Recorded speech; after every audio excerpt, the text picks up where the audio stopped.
Spark suspension, hindi lang pala pang daily sales, classmate. Pwede rin pala siya sa long ride. Yes, dahil may nakapagpakabit sa atin, nag-long ride siya sa norte. Gamit yung Spark na suspension natin. Ito nga pala si Ma'am Nash ng grupo ng mga Honda Click na kung tawagin si Madam Pre sa grupo nila. At good to say, tinesting niya yung Spark suspension natin. Nung bumiyahe sila sa norte, nagkaroon kasi sila doon ng tinatawag na charity ride nung pumunta sila doon. At saktong-sakto dahil nagpakabit siya ng suspension na Spark, kaya tinesting niya to. At ito yung naging feedback niya, classmate. Hello, good day. I'm Annie from HCEC, Honda Click Enthusiast Club. Nag-avail ng Star Shock from Secret Shop. Ang feedback ko lang po dun sa shop is napakasulit. Yung presyo pang masa.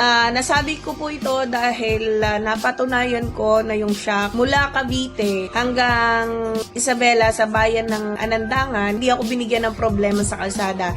Binaybay namin yung malakas na ulan, putik galing sa landslide sa bundok. At yung pagbe-banking, talagang nagawa niya akong i-control, kaya niya akong ibalik sa dati. Nang hindi ako nag-aalinlangan na kesyo bumagsak, out of control ako, no, hindi ginawa sa akin ni Star Shock yun. Ang kaigihan doon, 4 na araw kami sa kalsada, never akong dinismayan ni Star Shock. So, bira ng bira, gamit ng Star Shock. Thank you, Sir Alex ng Secret Shop. Kaya ikaw, classmate, kung bet mo magkaroon ng ganitong klase suspension, na hindi lang pang daily, pwede rin pang long ride. Dahil si Spark suspension ay mabibili mo lang to sa sobrang murang halaga for only 850 pesos. Meron ka ng Spark na suspension, pwede mong gamitin sa pang araw-araw mo. Kaya ano bang hinahantay mo, classmate? Kung may feedback sa long ride at pwede sa daily, baka pwede na rin to para sa iyo. Cons mo na dyan. Salamat! At kung interesado ka, classmate, punta ka lang sa comment section, nandun na yung link para maka-order ka na. At dun sa mga gusto magnegosyo, chat nyo lang to para makapag-order na kayo at makapag-umpisa na kayo ng negosyo o tinda sa mga bawat tindahan ninyo. Salamat!